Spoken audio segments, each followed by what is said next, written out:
നല്ല കാര്യമാണ്. വലിയ സഹായമാണ്. MLA നല്ലൊരു സഹായമാണ് നമുക്കത് കിട്ടുന്നത്. വളരെ കുറഞ്ഞ തുച്ഛമായൊരു പരിപാടിയല്ലേ, പൈസക്ക് കൂടുന്നതാണ് നമ്മൾ. അപ്പൊ നമുക്കൊരു ചെറിയൊരു അസുഖം എന്തെങ്കിലുമൊക്കെ വരുമ്പോൾ നല്ലൊരു ഇതാവും. ഇല്ല, എവിടുന്നും അങ്ങനെ ഒരു സഹായം കിട്ടിയില്ല. അപ്പൊ ഈ MLA ഒരു പ്രത്യേക കഴിവ് തന്നെ. അപ്പൊ ഇത് നമ്മൾ ചെയ്യുന്നത് ആത്മാർത്ഥതയോടാണെന്നുള്ള ബോധ്യം ജനങ്ങൾക്കുള്ളത് കൊണ്ട് ജനങ്ങൾ ഒഴുകി വരുന്നുണ്ട്. കേരളത്തിൽ ഒരു നിയോജക മണ്ഡലത്തിലും ഇതുവരെ ഒരു MLA നടപ്പാക്കാത്ത ഒരു സംഭവമാണ് പെരിന്തൽമണ്ണ MLA നജീബ് കാന്തപുരം ഇവിടുത്തുള്ള ഓട്ടോ തൊഴിലാളികൾ, ആശാ വർക്കർമാർ, സാധാരണക്കാർക്കൊക്കെ വേണ്ടി ഇങ്ങനെയൊക്കെ ഒരു പദ്ധതി നടപ്പാക്കി. ആദ്യഘട്ടത്തിൽ അദ്ദേഹം ആശാ വർക്കർമാര്, മറ്റുള്ള ആളുകൾക്ക് വേണ്ടിയാണ്. ഇപ്പോൾ നിയോജക മണ്ഡലത്തിലെ എല്ലാ ഓട്ടോ തൊഴിലാളികൾക്കും MLA ഹെൽത്ത് കാർഡ് എന്നൊരു പദ്ധതി കൊണ്ടുവന്നിരിക്കുകയാണ്. ഇന്ന് അത് അവസാനിക്കും, വൈകിട്ടിനുള്ളിൽ എല്ലാവരും എത്തണം. പക്ഷേ ഇന്നലെ ഒരു 200 പേരായിരുന്നെങ്കിൽ ഇന്ന് 1000-ന്റെ അടുത്തേക്ക് എത്തുകയാണ്. അപ്പോൾ കക്ഷി രാഷ്ട്രീയത്തിന് അതീതമായി എല്ലാ ഓട്ടോ തൊഴിലാളികളും ഈ MLA കൊണ്ടുവന്ന ഈ പദ്ധതി ഏറ്റെടുത്തു, സ്വന്തം സുരക്ഷയ്ക്ക് വേണ്ടി. ഇത് ഒരുപക്ഷെ മാതൃകയാക്കാൻ മറ്റുള്ളവർക്കെന്നാണ് എനിക്ക് പറയാനുള്ളത്. താങ്കൾക്ക് ഇതിങ്ങനെ വിശദീകരിക്കാം?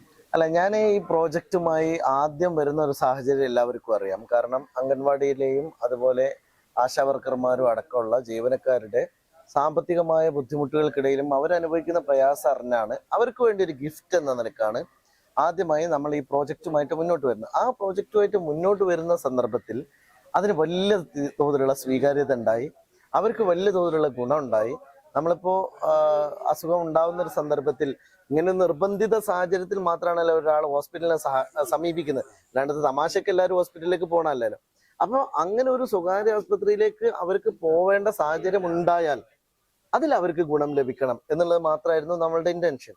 അങ്ങനെ അത് ഇവിടുത്തെ ഹോസ്പിറ്റൽ മാനേജ്മെന്റ് പോസിറ്റീവായി അതിനോട് പ്രതികരിച്ചപ്പോൾ ഈ ആളുകളുടെ സാമൂഹ്യ പ്രതിബദ്ധത കൂടി ഞാൻ അവരെ ബോധ്യപ്പെടുത്തിയപ്പോൾ അവരതിനോട് കൂടെ നിന്നു. ഇതിന്റെ കൂടെ നമ്മൾ സൗജന്യമായി ഒരു അപകട ഇൻഷുറൻസ് കൂടി കൊടുക്കുന്നുണ്ട്. അത് നമ്മുടെ ഒരു ചാരിറ്റബിൾ സൊസൈറ്റി എന്ന നിലക്കാണ് ആ ഒരു ഫണ്ട് നമ്മൾ ഇവിടുത്തെ സഹായിക്കാൻ തയ്യാറുള്ള ആളുകളിൽ നിന്ന് സഹായം അഭ്യർത്ഥിച്ചുകൊണ്ടാണ് നമ്മൾ അവർക്ക് വേണ്ടിയുള്ള അപകട ഇൻഷുറൻസ് എടുക്കുന്നത്. അപ്പൊ ആ അപകട ഇൻഷുറൻസ് കൂടി നമ്മൾ അങ്ങനെ നടപ്പാക്കിയപ്പോൾ നമുക്കതിന് 2 വർഷത്തിനിടയിൽ കിട്ടിയ വർദ്ധിച്ച ഒരു പിന്തുണ കുറച്ചുകൂടി ഇതിനെ എക്സ്പാൻഡ് ചെയ്യണം എന്നുള്ള ഒരു ആലോചന വന്നു. അപ്പോഴാണ് പലപ്പോഴും നമ്മുടെ ഓട്ടോ ഡ്രൈവർമാരുടെ പല ബുദ്ധിമുട്ടും എനിക്ക് നേരിട്ട് അറിയാം. കാരണം അവർ ഇന്ന് ഓടുന്ന പല ഓട്ടോ ഡ്രൈവർമാർക്കും ഞാൻ പലപ്പോഴും പറഞ്ഞതാണ്, ഒരു 200 രൂപ പോലും ഒരു ദിവസം മിച്ചം വെക്കാൻ കഴിയാത്ത എത്രയോ പേരുണ്ട്. അവരുടെ അടവും കാര്യങ്ങളും ഇപ്പൊ ക്ഷേമനിധിയിലെ പൈസ നിങ്ങൾക്കറിയാം. എത്രയോ ഓട്ടോ ഡ്രൈവർമാർ ഇപ്പോൾ ബുദ്ധിമുട്ടുന്ന ഒരു വലിയ കാര്യം, അവർക്ക് ഇപ്പോ ഓരോ വർഷവും ബ്രേക്ക് എടുക്കണമെങ്കിൽ അവർക്ക് ക്ഷേമനിധി പൈസ അടയ്ക്കണം.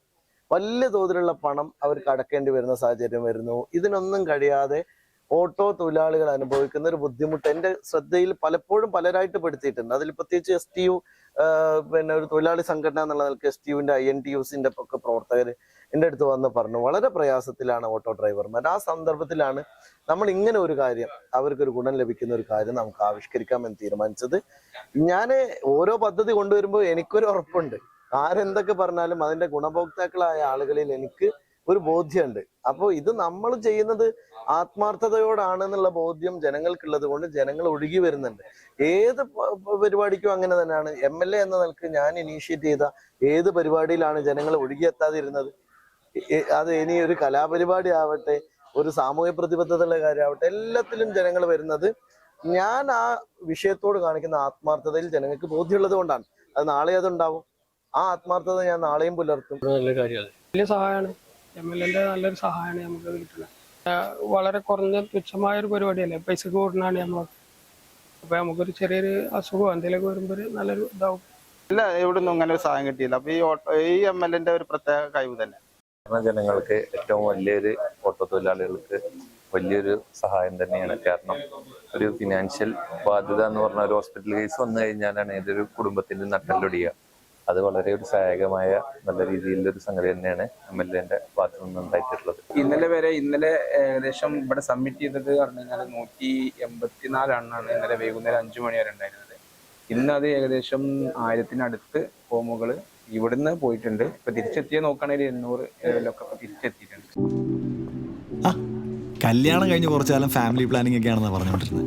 പിന്നെ പതിയെ എല്ലാവർക്കും കാര്യം മനസ്സിലായപ്പോൾ ആ പ്ലാനും കൈവിട്ടു. കുട്ടികളില്ലാത്തതിനേക്കാളും വിഷമമാണ് കുട്ടികളായില്ല എന്നുള്ള ചോദ്യം സഹിക്കുന്നത്. ഒരു ദിവസം ഇവിടെ ഷോപ്പിൽ വന്നൊരു കസ്റ്റമറാണ് ഷിഫ ഫെർട്ടിലിറ്റി സെന്ററിനെ കുറിച്ച് പറയുന്നത്.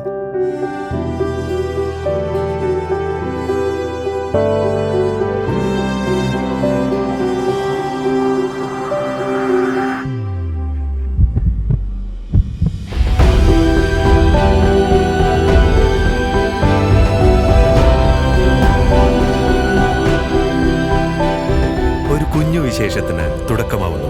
ഷിഫ ഫെർട്ടിലിറ്റി സെന്റർ, കിംസ് അൽ ഷിഫ ഹോസ്പിറ്റൽ, പെരിന്തൽമണ്ണ.